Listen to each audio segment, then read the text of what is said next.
Salut à tous.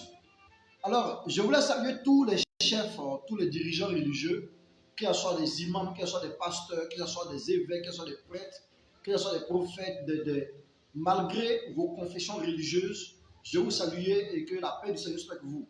Alors, nous sommes en train de traverser beaucoup de choses qui fatiguent les familles, qui fatiguent les nations, qui fatiguent notre cher Africa.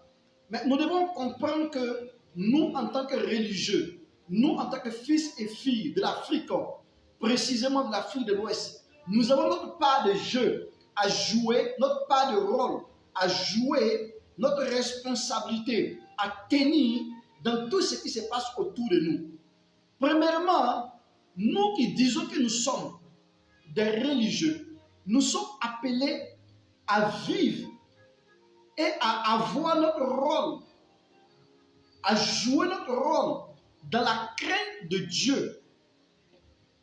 Pas pour remplir nos poches ou pour avoir d'abord des gros ventes ou des portables de 700, de 1 million, de combien de mille. Non. Nous devons d'abord avoir la crainte de Dieu. Mais toi qui dis qu'aujourd'hui tu es un chef religieux, ou tu es un dirigeant religieux, ou tu diriges une congrégation, ou une religion, ou je ne sais pas, une église aujourd'hui, mais est-ce que tu as la crainte de Dieu? La crainte de Dieu avec laquelle tu as commencé depuis le début là. Est-ce que tu as toujours cette crainte là? Mais les difficultés qui sont autour de nous là, mais c'est dû à quoi? C'est dû au fait que ceux qui disent qu'ils nous dirigent, eux-mêmes, ils n'ont plus de crainte.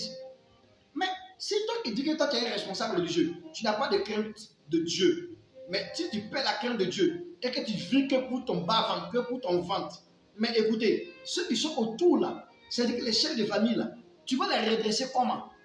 Et si les chefs de famille n'ont pas été redressés, comment les enfants qu'ils éduquent là vont être éduqués? Comment eux là, on va les éduquer? Vous voyez d'où viennent les dangers? Pendant que nous devons faire jouer notre rôle, pour que ceux qui disent qu'ils sont des adeptes de ton église, ou de ta mosquée, ou de ta chapelle, puissent être une bénédiction pour la nation et pour les gouvernements. Mais si on a des églises, on a des rassemblements religieux qui sont des gens qui craignent Dieu, mais la nation va craindre Dieu. Le chômage va diminuer. Les bêtises dans la ville, dans la nation, dans la nuit noire vont diminuer. Le chômage va diminuer. Les problèmes autour de nous vont diminuer. Le banditisme va diminuer. Et on aura des nations qui vont vivre en paix et qui seront dans la joie. Il y a une femme qui priait pour des voleurs. Et cette nuit-là, elle a pris vraiment son temps pour prier pour les voleurs. Seigneur, donne du travail aux voleurs. Seigneur, sauve les voleurs. Ce n'est pas de leur faute de voler. Ce n'est pas, c'est ça. Seigneur, aide ces voleurs-là. Donne-leur un nouveau travail. Quand elle a fini, elle a dit Amen et puis elle s'est couchée. Quelques mois après, il y a quelqu'un qui est venu la visiter, qui l'a envoyé des vivres. Lorsque la personne a envoyé les vivres, la personne, quand elle partait, elle dit merci d'avoir prié pour moi. Elle ne comprenait rien. Elle avait oublié sa prière. Elle dit que l'autre nuit, pendant que tu priais, j'étais venu derrière ta fenêtre, j'attendais que tu dormais. Dès que tu allais dormir, j'ai rentré chez moi pour te ligoter et ramasser tout. Tu comprends? Est-ce que toi, tu peux dire aujourd'hui là que tu es un leader? Tu es un adepte de religion qui crée. Pourquoi j'utilise le terme religion? J'utilise le terme religion parce qu'en réalité, c'est ce que nous connaissons. C'est ce que vous connaissez. Sinon, la religion, là, c'est une organisation des prieurs ou des gens qui cherchent Dieu, mais qui ne peut pas les amener vers, qui ne peut pas les amener à Dieu. C'est pour juste, la religion est là pour mettre juste de l'ordre. Mais la religion ne peut pas toi t'amener, moi m'amener à pouvoir atteindre Dieu. Elle vient pour juste mettre de l'ordre. Mais qu'est-ce qui nous amène à pouvoir atteindre Dieu? Ce qui nous amène à pouvoir atteindre Dieu là, c'est une vie qui n'a pas de péché. Mais pour pouvoir avoir une vie aujourd'hui qui n'a pas de péché là, mais la solution c'est quoi? La solution là, c'est d'accepter Jésus. C'est pour une vie sans péché là que Jésus-Christ est venu mourir sur la croix de Golgotha pour toi et pour moi. Mais est-ce qu'aujourd'hui là, toi tu as accepté, tu as donné ta vie à ce Jésus-Christ de Nazareth qui peut t'amener au royaume des cieux? Parce que déjà quand on dit non, tu es déjà un chef religieux, ou bien tu es déjà un leader, il faut que tu connaisses très bien, disons, l'association de laquelle tu es, les principes de cette association, soit disant la Bible, et avoir une petite notion de l'autre côté. C'est le sang de Jésus qui peut nous sauver. Et ce sang de Jésus nous envoie vers le Père, que communément les gens appellent Dieu. Tout en sachant que Dieu là, c'est la réunion du Père, du Fils et de cet Esprit qui donne cette grande puissance qu'on appelle Dieu. Hein? Dieu le Père, Dieu le Fils, Dieu le Saint-Esprit. Hein? Comme semblable à ton, à ton corps. Hein? Ton corps est composé, l'être humain est composé de quoi? De son esprit, de son âme et de son corps. Les trois ensemble, ça donne quoi? Un être humain. Si elle n'est pas là, ce n'est pas un être humain. Chers parents, chers aînés, chers pères, chère mère prophétesse ou je ne sais quoi, est-ce qu'il y a toujours la crainte de Dieu en vous? Mais c'est parce que la crainte de Dieu a disparu dans nos églises, dans nos communautés aujourd'hui, que la nation est frappée. Mais c'est parce que la crainte de Dieu aujourd'hui n'est plus là, que nous avons des problèmes autour de nous. Mais nous voyons des gens qui sont montés, qui sont montés, qui sont montés. Ils sont arrivés à un niveau. Il y a une nouvelle génération qui est en train de monter. Et ils sont sur l'arbre, en train de manger. Et pendant que la nouvelle génération est en train de monter là, ou cette génération qui craint Dieu, qui est en train de monter là, ils prennent leurs pieds, en fait, faire quoi? Les piétiner, taper sur la tête. Et vous là, ne montez pas ici. Laissez en bas là-bas. Soyez nos esclaves. Toi, ton temps est en train de finir. Je t'annonce ce qui est écrit dans la parole de Dieu. Dans ma petite position là, je suis content où je suis. Tu comprends? Dans ma petite position là, ne viens pas me déranger. Ne touchez pas aux jeunes du Seigneur. Mais regarde comment tu es en train de déstabiliser cette jeunesse, ces nouveaux mouvements là, qui craignent Dieu au lieu de les aider, au lieu de les parrainer, pour les élever, pour que Dieu puisse te positionner au-dessus d'eux. Mais tu as ta propre position. Tu ne veux pas que quelqu'un monte autour de toi. On appelle ça manque de vision. Je ne parle pas de ces gens qui se rebellent. Je ne parle pas de ces gens qui sont pressés plus que la diarrhée. Je ne parle pas de certaines personnes qui se retrouvent aujourd'hui à une position, à 1, 2, 3.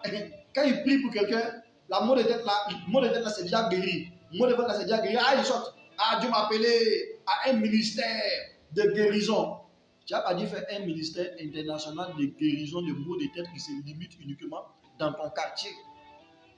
Mais je parle de ceux-là qui sont restés disciplinés, que Dieu a discipliné autour des pères. Et c'est le temps pour eux d'être élevés. Pour voir qu'ils ont commencé, mais ils sont insultés de partout. Il y a des calomnies partout.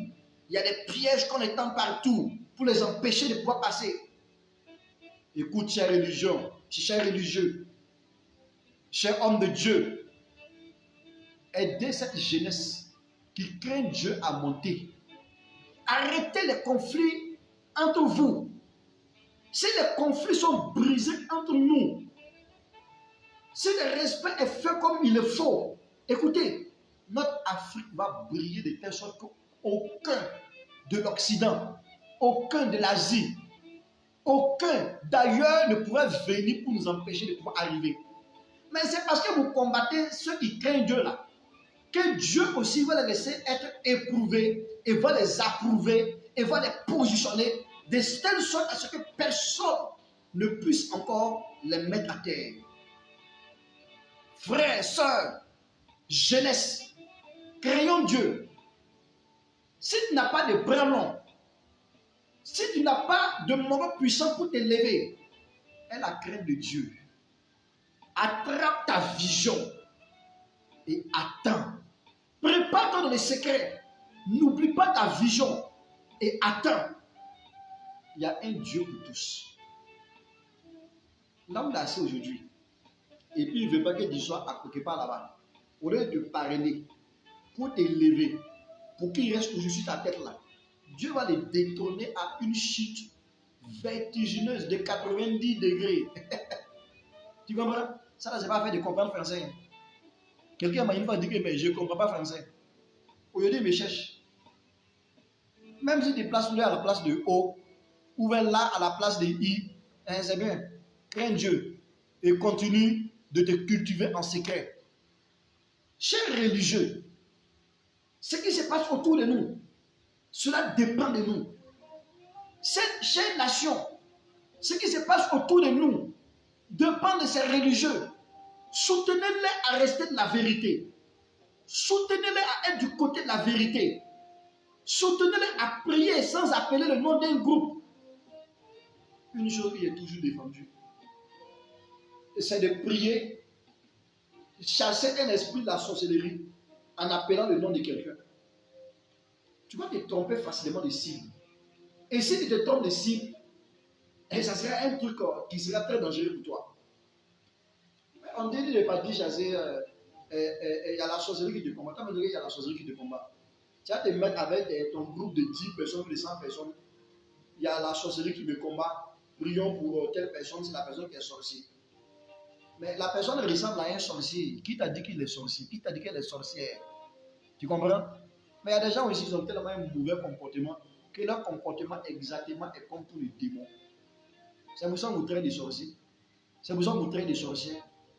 Chers religieux, chers hommes, chers frères, chers soeurs, chers papas, chers collaborateurs, chers coéquipiers, chers dévanciers, est-ce que vous avez toujours la crainte de Dieu? Si aujourd'hui, pendant que vous êtes en train de m'écouter, vous commencez à me critiquer et puis vous mourrez, où irait votre âme? Où iras-tu avec les nombreuses voitures? Avec l'argent en gagot que tu as emmagasiné? Où iras-tu avec cette renommée, ces bijoux en or, ces 13 de 75 000 francs que tu fais pour te promener? C'est moi la grande pastoresse, c'est moi la grande et prophétesse, c'est moi le grand type. Tu vas où avec ça? Chers religieux, tu sèmes des discriminations entre les fidèles d'église. Ces chers soi-disant religieux, tu dis que tu es un religieux, mais c'est toi qui as des préférences ethniques, de telle sorte que même dans le passage de ton culte, de la prière, ou chez toi à la maison, on sent que non, toi là, tu es pour soit les bêtés, soit pour les mossis, soit pour les, je ne sais pas, les gourussis, soit pour les nyarafolo, soit pour les, je ne sais pas, les Ibo, ou soit pour les Ambrema. Mais tu as un problème. L'ethnie de Dieu là, tu connais ça? C'est pour ça que la crise ne finit pas autour de nous. Tu préfères aider l'autre et de laisser l'autre mourir. Tu es un faux leader.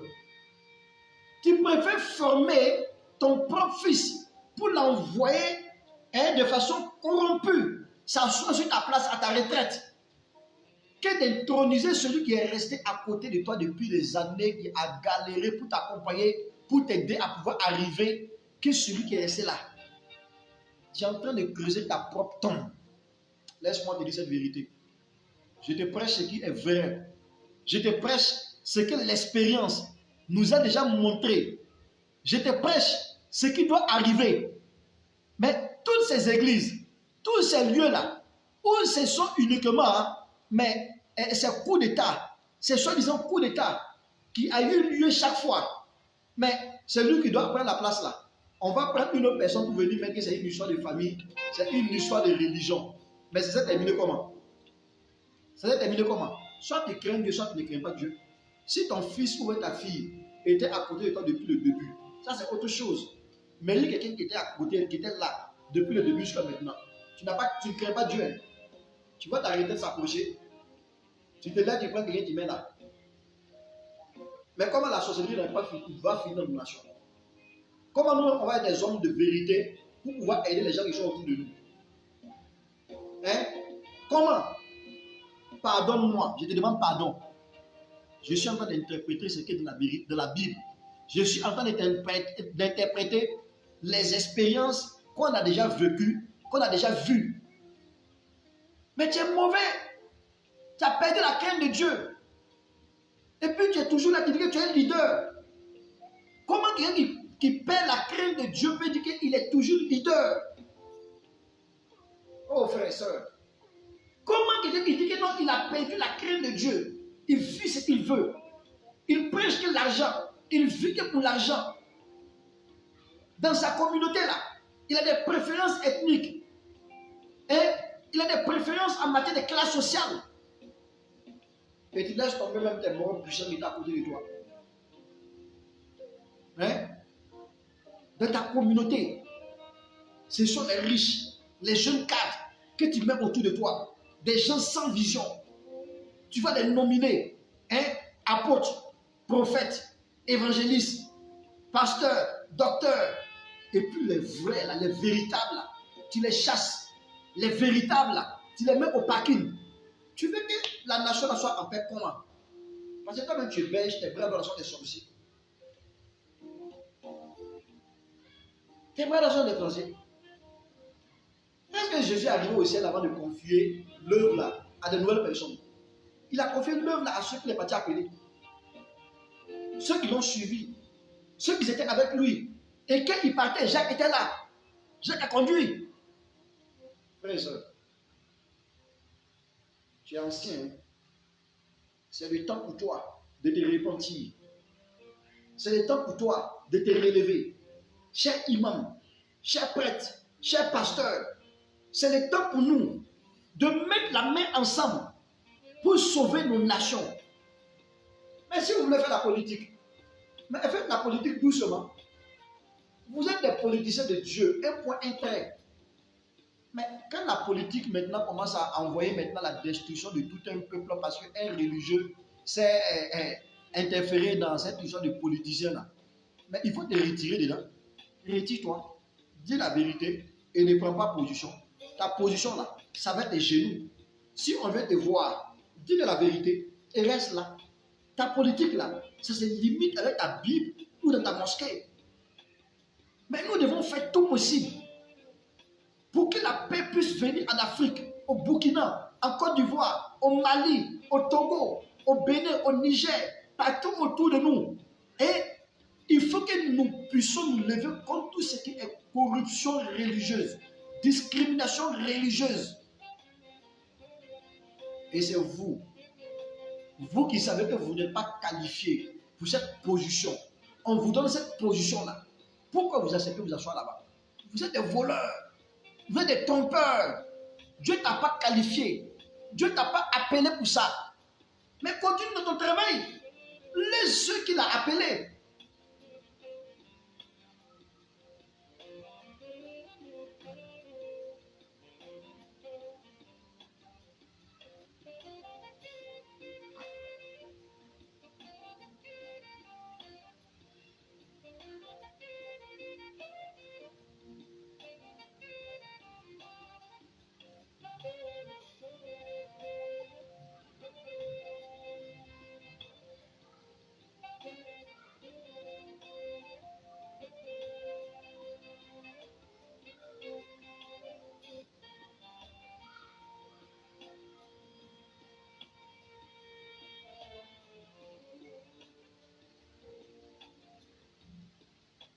Merci Seigneur.